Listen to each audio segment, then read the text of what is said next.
काम से राम की ओर, ये शीर्षक है इस शिविर का। सुनने में तो हमको बड़ा सरल लगता है कि जैसे समझ में आ गया, लेकिन इतना आसान मामला होता तो पूरा संसार ही राममय हो जाता। लोग प्रयास भी करते हैं, लेकिन गलत दिशा में प्रयास करते हैं और गलत सोच के साथ प्रयास करते हैं। और गलत सोच के साथ हम कितनी भी कोशिश करें, कोई परिणाम हाथ में आता नहीं। और कई बार तो ऐसा हो जाता है कि गलत विधि पर हम वर्षों तक मेहनत करते रहे और परिणाम कुछ नहीं होता। लेकिन अगर ठीक ठीक चाबी हाथ में आ गई, ठीक विधि हाथ में आ गई, ठीक चाबी हाथ में आ गई, तो क्षण भर में ताला खुल जाता है। अब एक ताला है, आप अगर उसकी ओरिजिनल चाबी नहीं लगाओ तो कितनी भी चाबियां लगाओ ताला नहीं खुलता। कि खुलता है, लेकिन ठीक चाबी हाथ में आ जाए तो ताले को खुलते देर नहीं लगती। एक बड़ी शानदार घटना है जो आपके साथ मैं शेयर करूं, जिससे कि आपको मेरी बात समझ में आ सकेगी। कि एक आदमी बहुत परेशान था, वो चिकित्सक के पास में गया और वो कहता है चिकित्सक से कि मेरी परेशानी यही है कि जब रात में बिस्तर के ऊपर सोता हूं, अपने बिस्तर पर सोता हूं, तो मुझे ऐसा लगता है कि मेरे बिस्तर के नीचे कोई है, मेरे बेड के नीचे कोई है, ऐसा मुझे लगता है। फिर मैं सोने को बिस्तर बिछा के नीचे चला जाता हूं, फिर मुझे लगता है कि ऊपर कोई है। जब जाता हूं देखता हूं है तो कोई नहीं, फिर मैं नीचे जाता हूं, फिर मुझे महसूस होता है कि नीचे कोई है, फिर जाता हूं नीचे, फिर मैं ऊपर आता हूं, तब ऊपर किसी को नहीं पाता हूं। ऐसा रात भर में बिस्तर के ऊपर नीचे होता रहता हूं। ये मेरी परेशानी का कारण है और इस परेशानी के कारण रात भर मैं सो नहीं पाता। मैं ऊपर के बिस्तर पे जाके सोता हूं, मुझे फौरन लगता है कोई नीचे मेरे है। नीचे जाता हूं, बिस्तर बिछाता हूं, फिर लगता है ऊपर कोई है। तो मुझे डॉक्टर को बोलता है कि मुझे इससे छुटकारा दिलाओ, इस बीमारी से मैं बहुत परेशान हूं, मेरे अंदर ये बात घर कर गई है। जानता हूं भली भांति मैं कि नीचे कोई है नहीं, जब जाता हूं तो पाता कोई नहीं हो, लेकिन भरोसा कैसे करूं कि नीचे कोई नहीं है। मनोवैज्ञानिक ने कहा कि भाई ये बहुत कठिन मामला है, क्योंकि तेरे मन में ये बात घर कर गई है। फिर भी पक्का मैं कह नहीं सकता कि इस नासमझी से तू बाहर निकल पाएगा कि नहीं निकल पाएगा। कोशिश में करूंगा, डॉक्टर बोला। कोई मनोवैज्ञानिक डॉक्टर रहा होगा। कोशिश में करूंगा तुझे इस बीमारी से बाहर लाने की, इस परेशानी से बाहर लाने की। और सप्ताह में 2 बार बैठक लेनी पड़ेगी तेरे साथ मेरे को। 1-1 घंटे का सेशन होगा और हर सेशन की फीस मेरी कम से कम 10,000 रुपये होगी। और 2 बार सप्ताह में तुझे मेरे पास आना पड़ेगा, मेरी बहुत मेहनत चलेगी। उस आदमी ने कहा कि डॉक्टर साहब मेरी तो इतनी आर्थिक हैसियत है नहीं, इतना लंबा इलाज मैं करवा नहीं पाऊंगा, फिर भी मैं कोशिश करूंगा। पत्नी से जाकर आज मैं बात कर लेता हूं, कोई रास्ता बन जाए, कोई मार्ग निकल जाए तो मैं इलाज करवा लूंगा। मैं कल आपको खबर करूंगा। लेकिन हुआ क्या कि उस आदमी ने उस डॉक्टर को 7 दिन तक कोई खबर नहीं की।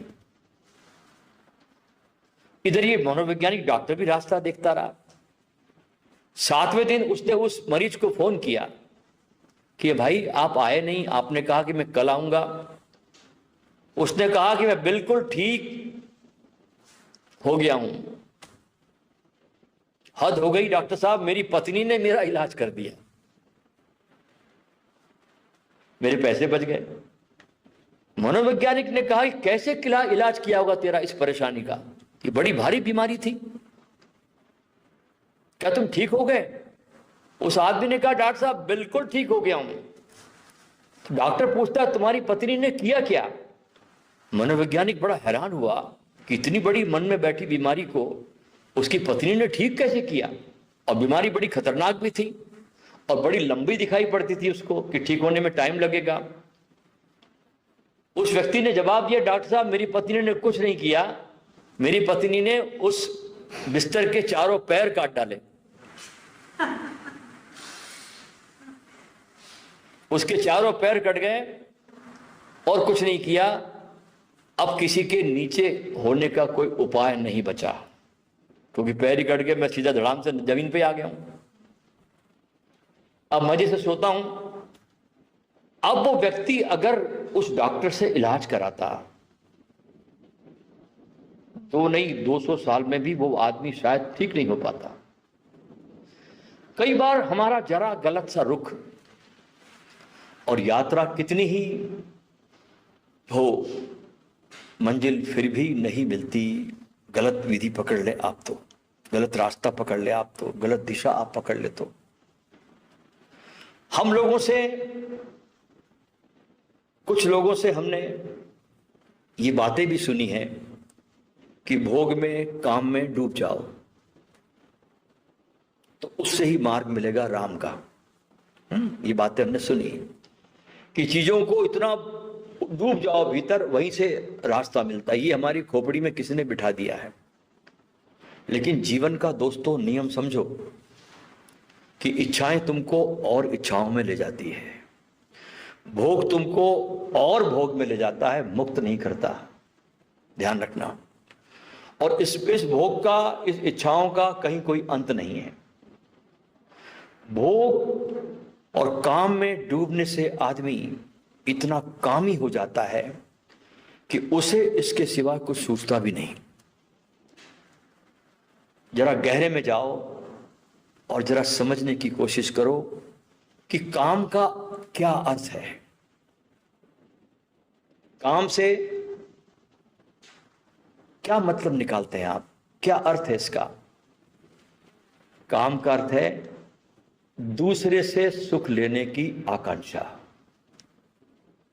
जहां भी दूसरे से सुख लेने की आकांक्षा है वहीं काम है। अच्छा, काम की तृप्ति, अगर ये काम तुम्हारा पूरा हो भी जाए तो पीछे विषाद की कालीमा छूट जाती है, पश्चाताप की, विषाद की कालीमा छूट जाती है, अंधेरा छूट जाता है। और काम पूरा ना हो पाए, कोई व्यवधान आ जाए तो क्रोध आ जाता है। क्रोध जो है वो काम का ही अवरुद्ध रूप है, रुका हुआ रूप है। मैं चाहता था कुछ करना, नहीं कर सका, तो जिसने बाधा डाल दी मेरे इस काम में उस पर मुझे क्रोध आता है। तो वासना जो होती है वो क्रोध की अग्नि बनकर बरस पड़ती है। इसलिए काम जो है ये सिर्फ यौन की घटना नहीं है, सेक्स नहीं है। काम बहुत बड़ी विराट घटना है। उसमें यौन उस विराट जाल का एक छोटा सा एक पार्ट है, छोटा सा हिस्सा है आपके काम का। समाज के पास सिर्फ दो ही उपाय है कि या तो वो आपकी काम की वासना को पूरा होने की खुली छूट दे दे, तो भी आप पागल हो जाएंगे, विषाद में, फ्रस्ट्रेशन में आप चले जाएंगे, जैसा कि हमारे सामने अमेरिका में हुआ है। यौन के संबंध में अमेरिका में टोटल फ्रीडम है, पूरी स्वतंत्रता वहां पर दी गई है, पैदा हो गई है। लेकिन इसका परिणाम हम देखते हैं कि क्या हुआ कि वहां पर यौन में आदमी को रस कम हो गया, विरस हो गया, काम की गहराई भी खो गई, काम का मूल्य भी खो गया। और अब आदमी अमेरिका में विषाद में खड़ा है। अब कोई दूसरा सेंसेशन चाहिए, कोई दूसरा उसके सामने कुछ झंझावात चाहिए, कोई दूसरा वेग चाहिए, कोई दूसरी उत्तेजना चाहिए वहां आदमी को, और वो दिखाई नहीं पड़ती। इसलिए काम के जितने भी सारे विकृत रूप हैं वे सारे पश्चिम में फैलने शुरू हो गए। होमोसेक्सुअलिटी इतने जोर से बढ़ती है अमेरिका में जैसे कि दुनिया में कभी भी थी ही नहीं। क्यों बढ़ी? क्योंकि स्त्री ने पुरुष के साथ रह के देख लिया, पुरुष ने स्त्री के साथ रह के देख लिया, पूरी आजादी के साथ। रस नहीं है कुछ। अब क्या करें? अब नए आविष्कार करने पड़ते हैं। विकसित आविष्कार पैदा हुए, विकृतियां पैदा हुई, परवर्षण पैदा हुआ। अगर समाज को बिल्कुल काम में खुला छोड़ दे तो परवर्ट होगा, और अगर समाज बिल्कुल खुला ना छोड़े तो सप्रेशन होगा। एक तब परवर्ट होगा, खुला ना छोड़े, बंधन लगा दे तो दमन होगा, सप्रेशन होगा, और जितना दमन होगा उतना क्रोध होगा। इसलिए भारत के बच्चे जो आज बसों को फोड़ रहे हैं, विश्वविद्यालय को आग लगा रहे हैं, उसके पीछे सेक्स का दमन है और कुछ भी नहीं है। आप देखो ना, आप पुरातन काल में जाइए, जब बचपन में शादी होती थी, 14-15 साल में, 13 साल में बच्चों की शादियां कर देते। उन दिनों में कभी नहीं देखा कि किसी बच्चे ने बस में आग लगा दी हो, स्कूल को फोड़ दिया हो। उस समय कांड होते नहीं थे। अब शादी की उम्र 26 साल, 27 साल, 28 साल, 30 साल हो गई। अब काम का दमन है, तो बच्चे क्या करेंगे? क्रोध पनपेगा, बसें तोड़ेंगे, इतना क्रोध बहुत पैदा होगा, कुछ भी कर सकते हैं। काम को खुला छोड़ो तो विषाद पैदा होता है, जीवन रसहीन हो जाता है, एम्प्टीनेस पकड़ लेती है, सब खालीपन लगता आदमी को। और काम को रोक दो तो क्रोध उत्पन्न हो जाता है।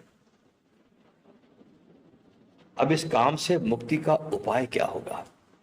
अब सवाल उठता है।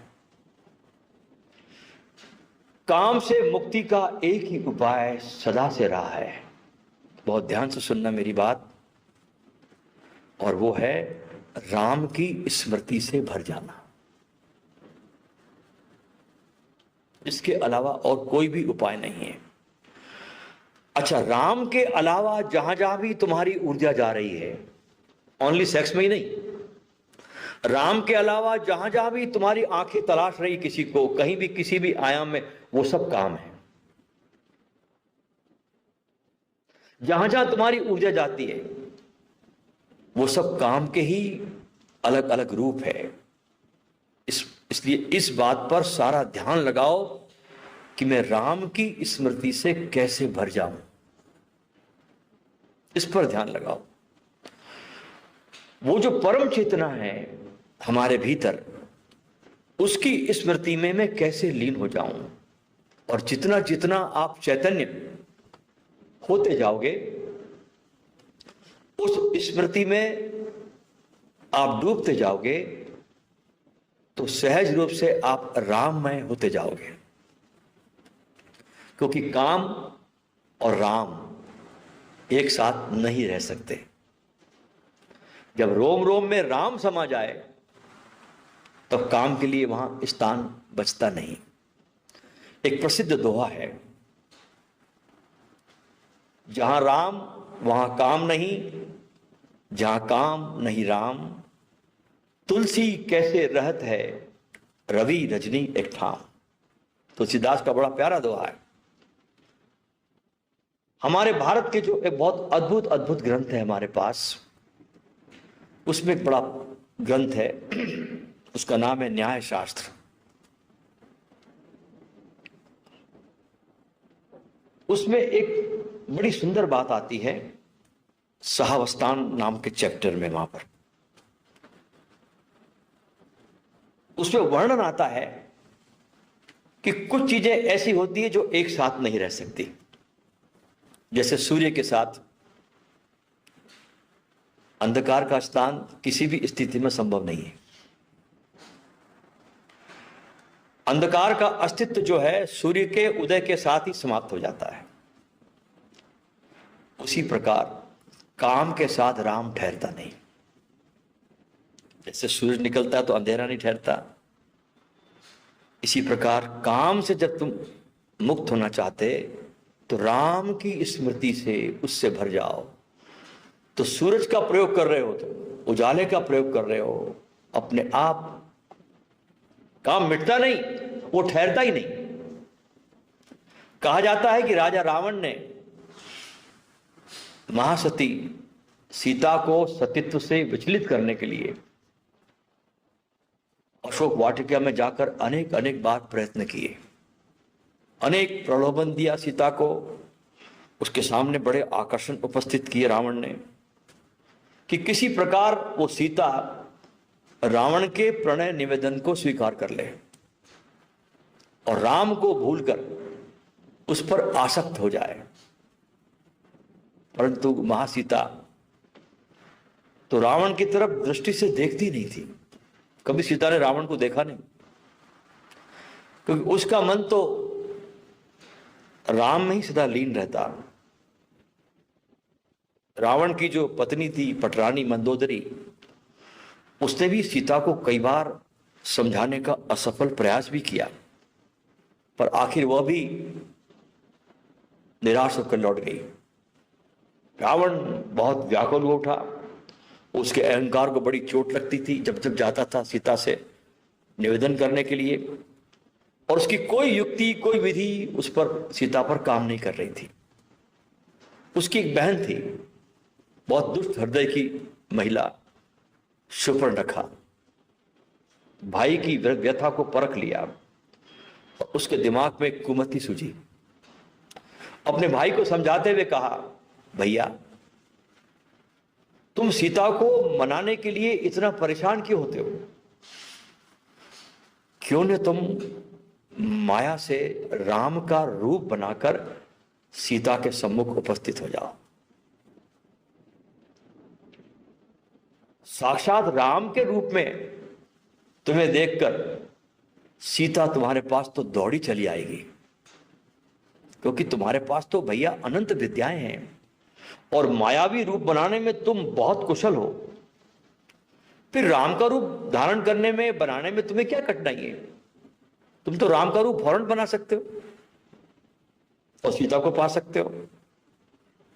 बहन की बात सुनी, उसकी युक्ति को सुनी, तो रावण जवाब देता है कि बहन, मैं ये प्रयोग भी करके देख चुका हूं, किंतु इसमें एक बड़ी कठिनाई है। शूर्पणखा ने कहा, भैया क्या कठिनाई है? तब रावण कहते हैं कि राम को रूप बनावत हूं, तब माता सी लागत हर नार पर आई। जब जब भी मैं राम का रूप बनाता हूं, राम का रूप बनावत हूं, तब मात सी लागत नार पर आई। जब भी मैं राम का रूप बनाता हूं तो मुझे सब पराई नार मां के समान दिखाई पड़ती है। जब जब भी मैंने इस प्रकार का रूप बनाकर सीता के पास जाने की कोशिश की, मेरे पांव ठिठक गए। आश्चर्य है बहन कि मात्र राम का रूप धारण करते ही सारे संसार की परनारी मुझे मां के रूप में प्रतीत होने लगती है। मैं सीता की ओर इस दृष्टि से देख ही नहीं पाता। इसके राम के नकली रूप में भी इतनी शक्ति है, मायावी रूप में भी इतनी शक्ति है। इसलिए जब राम बनता हूं तो मेरे भीतर काम नहीं ठहरता। वैज्ञानिक सत्य भी है कि अगर तुम्हारे भीतर कोई चीज बहुत प्रबल है तो उसके सामने निर्बल चीज तुम्हारे भीतर टिकती नहीं। संत कवि रहीम हुए हमारे देश में, उनका एक बड़ा प्यारा दोहा है कि प्रीतम छवि नैनन बसी, प्रीतम छवि नैनन बसी, आनन नैन समाए, भरी सराय रहीम लखी, आपे पथिक पलाए। जैसे अर्थ है इसका कि सराय की सारी कोठरियां अगर भरी हो और सारे यात्री कोठरियों में भर गए हो, अब जगह नहीं है, तो वहां पर पहुंचने वाले पथिक अपने आप वहां से आगे बढ़ जाते कि जगह नहीं है। उसी प्रकार मन में, प्राण में राम का नाम बस जाए तुम्हारे, तो काम अपने आप अपनी सारी विषय वासनाओं को लेकर 9-2-11 हो जाता है, यानी भाग जाता है। तो एक तो रास्ता है जो हमने पकड़ा, वो है अंधेरे से लड़ना। बहुत सिखाते काम की ऊर्जा को ऊपर ले जाओ, यहां ले जाओ, वहां घुमाओ, वहां घुमाओ। वो सब अंधेरे से लड़ने की तरकीब है और कुछ नहीं है। अंधेरे से जितना लड़ोगे उसका कोई फायदा ही नहीं है। प्रकाश को जलाओ, अंधेरे को धिक्कारो मत। कोशिश करो कि तुम्हारे अंदर राम का प्रकाश कैसे पैदा हो जाए। पॉजिटिव सोच रखो कि मेरे भीतर राम मैं कैसे मैं हो जाऊं, कैसे मैं उनकी स्मृति से भर जाऊं, कैसे मेरी सारी इच्छाओं की जो दौड़ बाहर जा रही, वो सब काम है। राम के अलावा कुछ भी पाने की दौड़ यानी काम की दौड़ है। ये कसौटी ध्यान रखना। इसलिए यौन अकेला काम नहीं है, यौन छोटा सा रूप उसमें है। जहां जहां हमारी दृष्टि जा रही है राम को छोड़कर, हम सब काम में जा रहे हैं। तो इस शिविर में कोशिश करें राममय हो जाने की, अपने भीतर उस राम को बिठाने की। और राम कहीं बाहर नहीं है, राम तुम्हारे भीतर है। पूरे के पूरे तुम राममय हो। बस इतनी सी बात है कि तुम उस राम के तत्व को भूल गए। बस तुमको सिर्फ उसको स्मरण से भरना है, अपने आप को सुमिरन में उतर जाना है।